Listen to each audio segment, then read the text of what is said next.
여러분, 단 24일입니다. 이 짧은 시간 동안 우리나라의 사이버 보안 지도가 얼마나 아찔하게 변했는지 혹시 아시나요? 오늘 이 분석 자료를 보면서 그 위험한 변화를 데이터로 직접 한번 확인해 보겠습니다. 오늘 살펴볼 내용은 쇼단 ESM 보고서를 기반으로 하고요. 유튜브 채널 누리캡스님께서 아주 깊이 있게 조명해 주신 덕분에 저희가 다룰 수 있게 됐습니다. 데이터는 2월 8일부터 3월 4일까지 딱 24일간의 변화를 추적한 결과입니다. 네, 44,700%. 오타가 아닙니다. 일단 이 숫자 머릿속에 잠시 담아두시죠. 바로 이겁니다. 이게 오늘 우리가 파헤쳐볼 핵심 질문이죠.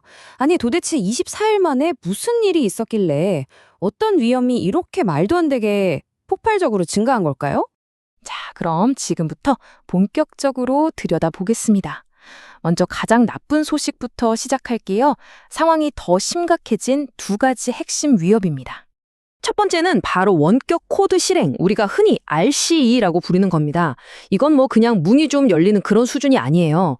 해커가 우리 시스템에 그냥 들어와서 주인 행세를 할 수 있도록 말 그대로 마스터키를 통째로 넘겨주는 거나 마찬가지인 가장 치명적인 취약점입니다.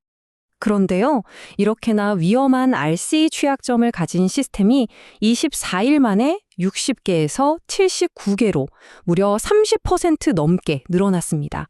이건 정말 심각한 경고 신호라고 할 수 있죠. 그런데 더 파고들면 정말 놀라운 사실이 나와요. 늘어난 RCE가 총 19건이었잖아요. 그게 전부 딱 하나의 취약점에서 비롯됐다는 겁니다. 바로 여기 보이는 페이퍼컷 RCE, 코드명 CV2023-27350이죠. 이 녀석 하나가 무려 82% 넘게 폭증하면서 전체 RC 위험도를 그냥 확 끌어올린 그야말로 주범이었던 셈입니다.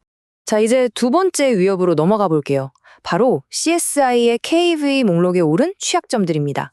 이 KV라는 건요, 미국 정부가 이건 진짜 해커들이 공격 무기로 쓰고 있다고 공식적으로 인정한 그런 위험한 취약점 리스트예요. 그러니까 이론상의 위험이 아니라 실전에서 이미 쓰이고 있는 무기들이라는 거죠. 그런데 이 KV 목록의 취약점에 노출된 우리 시스템 수가 처음엔 단 2개였거든요. 근데 24일 만에 896개가 됐습니다. 네, 바로 여기서 아까 보셨던 그 믿기 힘든 숫자 44,700%가 나온 겁니다. 이 엄청난 폭증의 원인이 뭐였을까요? 놀랍게도 CVE2008-001로라는 정말 오래된 윈도우 취약점이었습니다.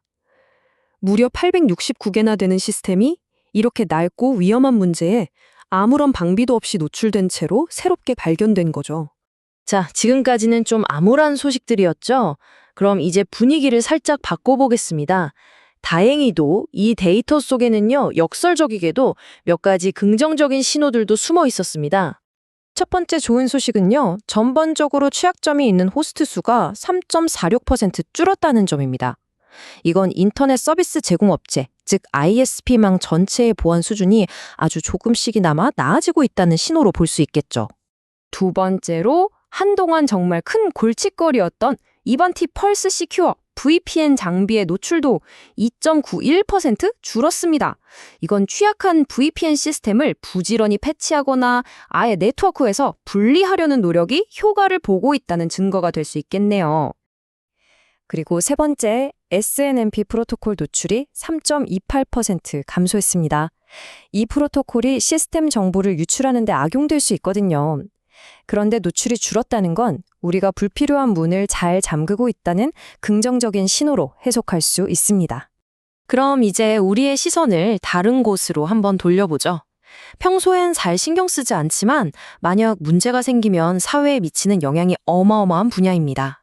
바로 산업 제어 시스템 ICS의 보안 현황입니다. 데이터를 쭉 보니까요, 노출된 산업 제어 시스템의 약 19%가 서울에 집중되어 있습니다.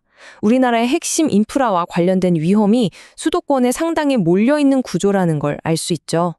프로토콜별로 살펴보면 좋은 소식과 나쁜 소식이 섞여 있어요.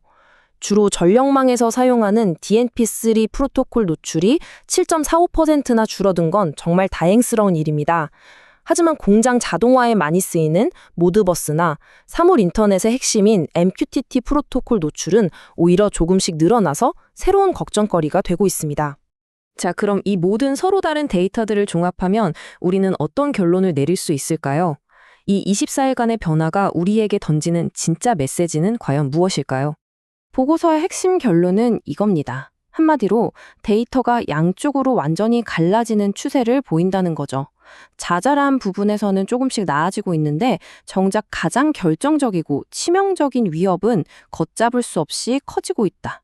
작은 승리들이 어쩌면 더 큰 실패를 가리고 있는 건지도 모릅니다. 바로 이 표가 모든 상황을 한눈에 보여줍니다. 자, 보세요.